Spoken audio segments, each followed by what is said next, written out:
जय Hind and a very warm welcome to civil staff. आज के सेशन में हम डिस्कस करने वाले हैं इकोनॉमी आपके जीएस 3 पेपर से रिलेटेड मेंस के 3 सवाल। So we all know that the mains for HPAS is it is just around the corner. So आपकी प्रिपरेशन को और बेटर करने के लिए सिविल स्टाफ ये इनिशिएटिव आपके लिए रन कर रहा है and I hope that you are making the most out of it. So let's look into the first question जिसकी डिस्कशन आज हम करने वाले हैं।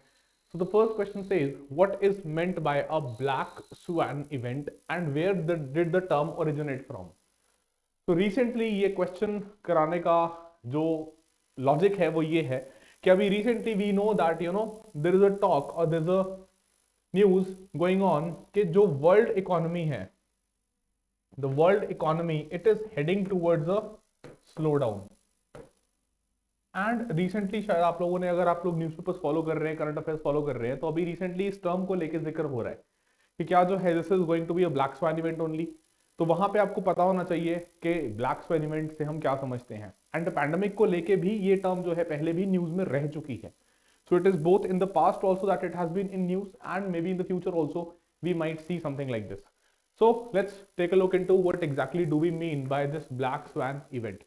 तो सबसे पहले देखिए, आप बताएंगे कि ये एक ऐसा अनप्रिडिक्टेबल रेयर इवेंट है दैट कंसर्न्स और that comes like a surprise, कि ये दुनिया एक्सपेक्ट ना कर रही हो जिस चीज को, उसको ये एकदम से आके हिट करेगा, लेकिन साथ में इसका इम्पैक्ट सोसाइटी के ऊपर या दुनिया के ऊपर बहुत सिग्निफिकेंट होगा, right.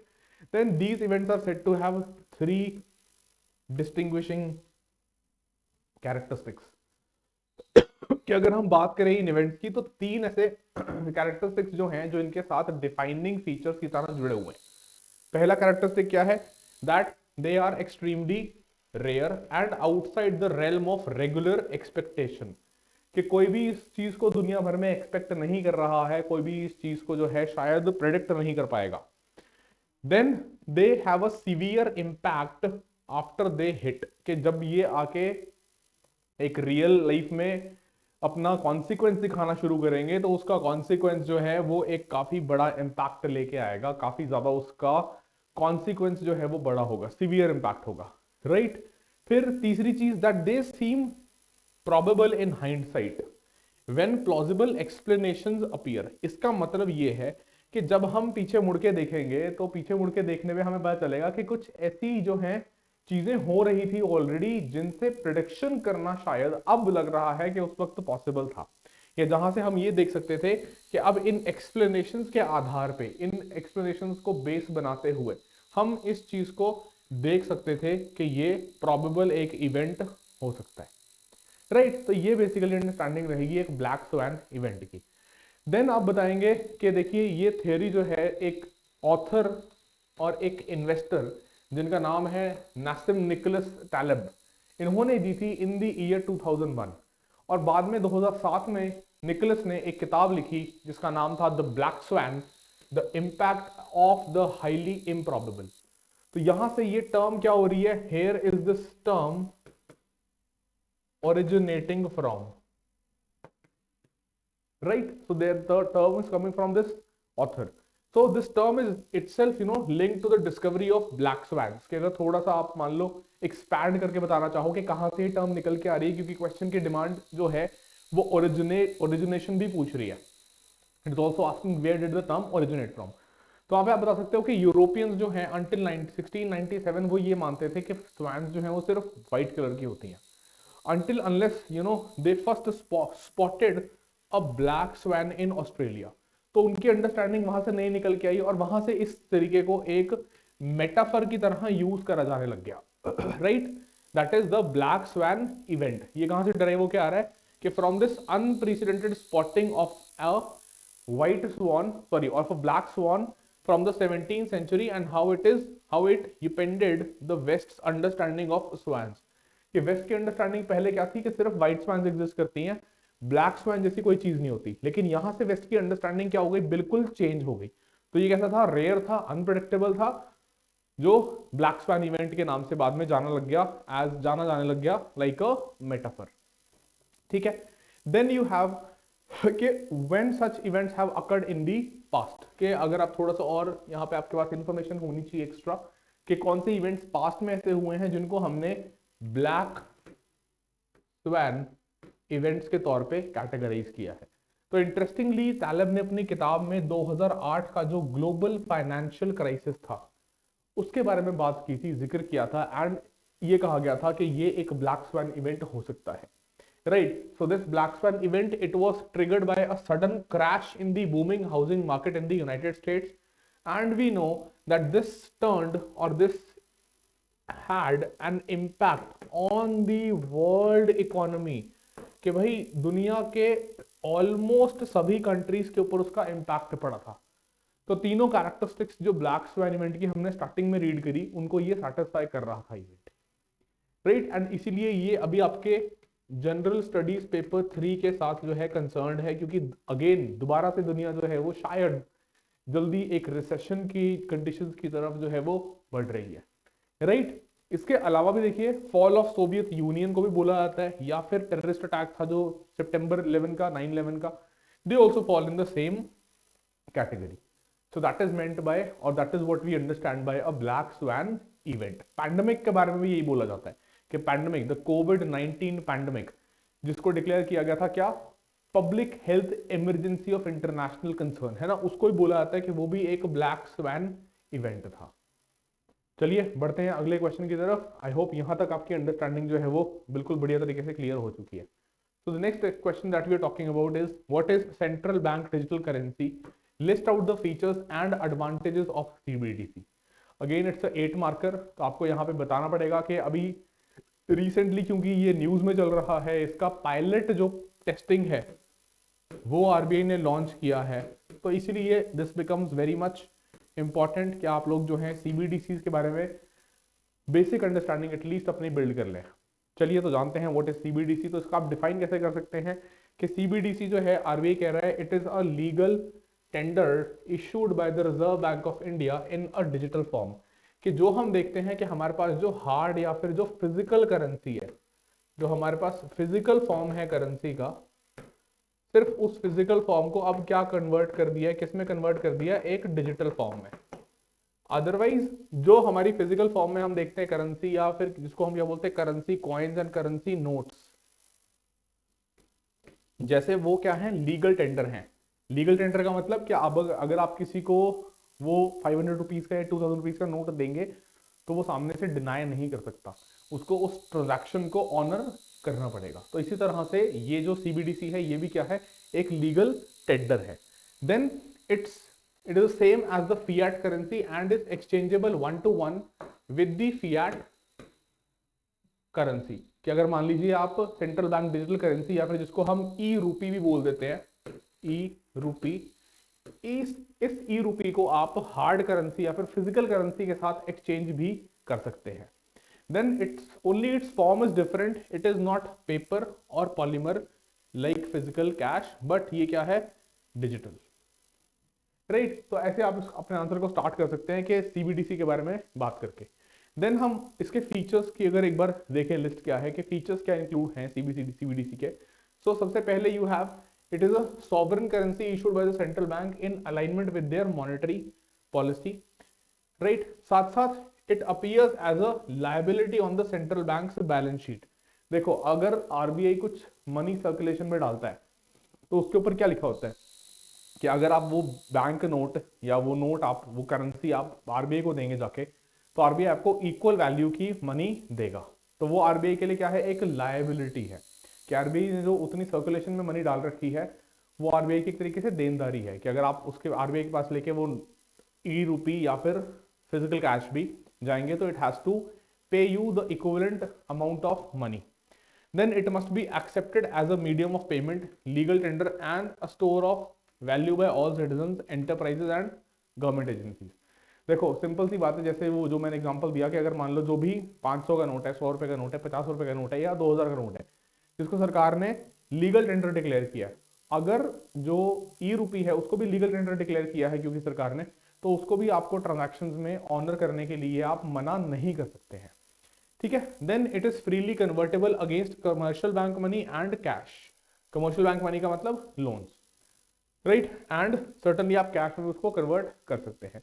Then it is fungible legal tender for which holders need not have a bank account. Bank account का मतलब ये है कि आपके पास सिर्फ एक जो है वॉलेट होना चाहिए, जो आरबीआई अभी टेस्टिंग स्टेज में आरबीआई ने रखा हुआ है, उसी वॉलेट में इस ई रूपी को स्टोर जो है वो किया जा सकता है। ठीक है, देन अगर एडवांटेजेस की बात करें तो देखिए सब कुछ क्लियर एडवांटेजेस हैं हमारे पास सेंट्रल बैंक डिजिटल करेंसी के, या फिर जब हम बात करते हैं ई रूपी के, कि जो डिजिटल पेमेंट सिस्टम्स में हम देखते हैं शायद मिसिंग है।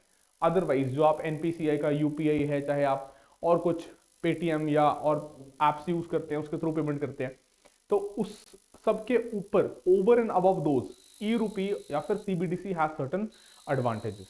तो सबसे पहली बात तो भाई ये एक सॉवरन करेंसी है, ठीक है, and it ensures settlement finality and thus reduces the settlement risk in the financial system, कि यहाँ पे पेमेंट का डिफॉल्ट होने का कोई भी जो है रिस्क नहीं है। क्यों नहीं है? क्योंकि ई रूपी अपने आप में ही सॉवरन करेंसी है, आरबीआई ने इसको इशू किया है, सरकार ने इसको इशू किया है। Then it also potentially enable a more real time cost effective seamless integration of cross border payment system.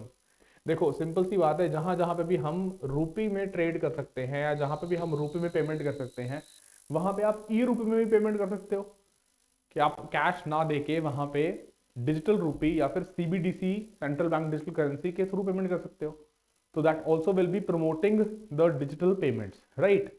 Then India has made impressive progress in innovation in digital payments, and इसके साथ साथ the payment systems are available 24/7 365 days to both retail and wholesale customers, and they are largely real time. But यहाँ पे अभी तक RBI ने ध्यान रखिएगा, सीबीडीसी की बात की है कि ये हम रिटेल के लिए ही इसको ऑपरेट करेंगे, ठीक है। एंड जो कॉस्ट ऑफ ट्रांजैक्शन है वो हमारी कह सकते हैं कि दुनिया भर में इट इज दी लोएस्ट, सबसे कम कॉस्ट ऑफ ट्रांजैक्शन है।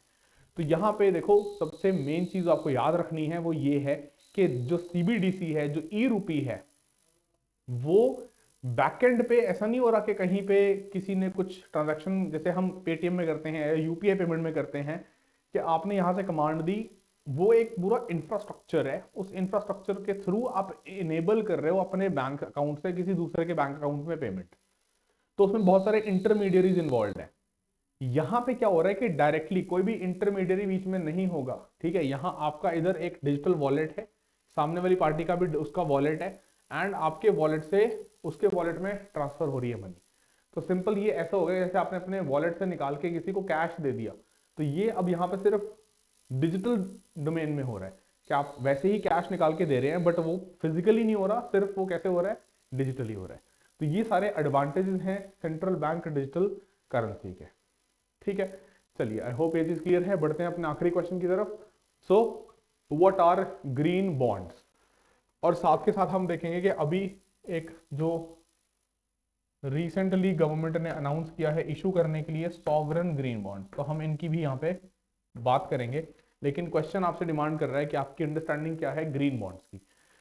तो अगर हम ग्रीन बॉन्ड्स की बात करें तो देखिए दुनिया भर में जो सस्टेनेबल डेवलपमेंट को लेके डिबेट चलती है, एंड हम सस्टेनेबल डेवलपमेंट में we also have the United Nations sustainable development goals, पर बात आती है कि इस सस्टेनेबल डेवलपमेंट को फाइनेंस कैसे किया जाएगा, how will you fund it, कैसे फंड करोगे उसको। तो उसी फाइनेंस रिलेटेड चैलेंजेस को रिजॉल्व करने के लिए the countries have come up with the innovative solution that is called the green bonds, right. Let's now build on to the concept, कि अब देखते हैं डिटेल में कि क्या इनकी डेफिनेशन हो सकती है। So green bonds they are issued by any sovereign entity. अगर सॉवरन एंटिटी मतलब सरकार किसी देश की या किसी देश की गवर्नमेंट अथॉरिटीज इशू करती हैं उस बॉन्ड को, ग्रीन बॉन्ड को, तो क्या बोला जाता है उसको, सॉवरन ग्रीन बॉन्ड, ऐसे आप ध्यान रखेंगे। लेकिन ग्रीन बॉन्ड सिर्फ सरकार नहीं इशू कर सकती, मतलब कि ग्रीन बॉन्ड सिर्फ सॉवरन ग्रीन बॉन्ड नहीं हो सकता, it can also be issued by any intergovernmental group or alliances and corporates, ठीक है, कॉर्पोरेट्स भी इशू कर सकते हैं।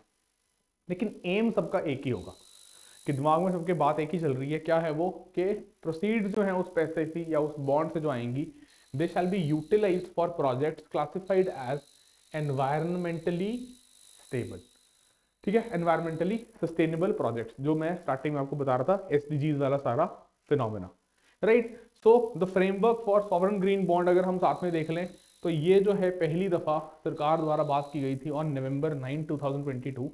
बजट में बात की गई थी कि इसको इशू करेगी सरकार, एंड अब ये जो है फाइनली आरबीआई ने अनाउंस किया है कि फर्स्ट एवर इंडिया के सॉवरन ग्रीन बॉन्ड जो है वो रिलीज किए जाएंगे। So what do we have next with respect to green bonds is कि they have emerged as an important financial instrument to deal with the threats of climate change and related challenges। कि हम जो भी बात करते हैं sustainable development challenges की, climate change की, ग्लोबल वार्मिंग की, increasing green house gas emissions की, उसके साथ आपका जो राइजिंग सी लेवल है या ग्लेशियल जो आपका मेल्टिंग हो रहा है, तो वो सारे चैलेंजेस यहाँ पे एसोसिएटेड हैं जो एक ही चीज से निकल के आ रहे हैं at the back and, that is unsustainable development. तो उसको हमें ज्यादा से ज्यादा कन्वर्ट करना है, ज्यादा से ज्यादा हमें उसको प्रमोट करना है, किसको? सस्टेनेबल डेवलपमेंट को। तो सस्टेनेबल डेवलपमेंट को फंड करने के लिए ग्रीन बॉन्ड्स जो है एक अच्छे इंस्ट्रूमेंट की तरह उभर के आए हैं इन दी फाइनेंशियल डोमेन। सो यहाँ पे आप एक फैक्ट और ऐड कर सकते हैं कि इंटरनेशनल फाइनेंशियल कॉर्पोरेशन जो कि एक वर्ल्ड बैंक ग्रुप का ही पार्ट है या वर्ल्ड बैंक ग्रुप इंस्टीट्यूशन है, इसमें भी ये बात बोली हुई है कि क्लाइमेट चेंज जो है वो थ्रेटन करता है कम्युनिटीज को एंड इकोनॉमीज को, मोर इम्पॉर्टेंटली कि उनके लाइवलीहुड को, उनकी इनकम्स को, and it poses risk for agriculture also, food also, water supplies also. तो इसका मतलब ह्यूमन लाइफ को बहुत ज्यादा impact, severe impact, adverse impact पहुंचाने की जो है यहाँ पे पोटेंशियल है। एंड हेंस हमें ध्यान में रखना पड़ेगा that what projects are we undertaking, are they sustainable, are this not sustainable.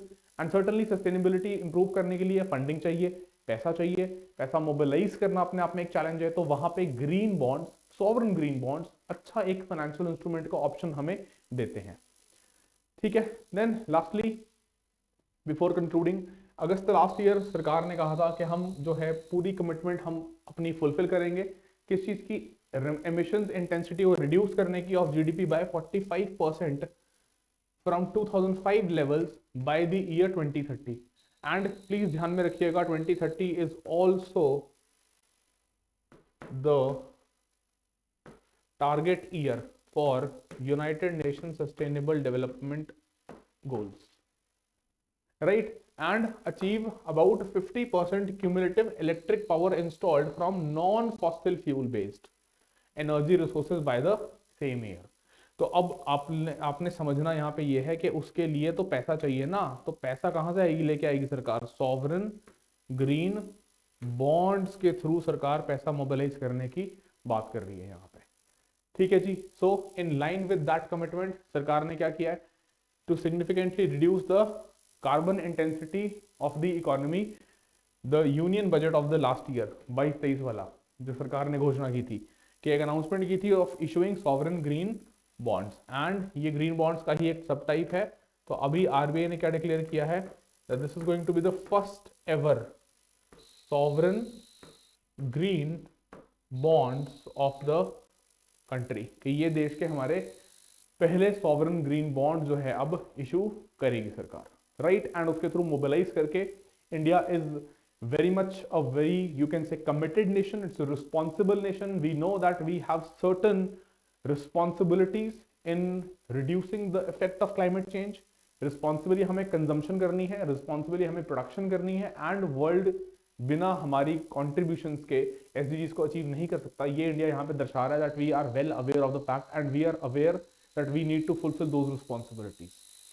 ठीक है, तो इस तरीके से आपको sovereign green bond and green bond दोनों ही मैंने इस क्वेश्चन में कवर करवा दिए।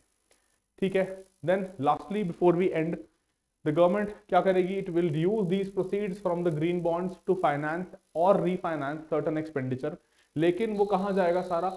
ग्रीन प्रोजेक्ट्स में, इंक्लूडिंग रीन्यूएबल एनर्जी या फिर क्लीन ट्रांसपोर्टेशन या फिर energy efficiency, climate change adaptation, sustainable water and waste management, या साथ में pollution and prevention control and green buildings. Green buildings basically means जिनकी एनर्जी एफिशिएंसी अच्छी हो, जो एनर्जी कंजम्पशन कम करती हो, राइट?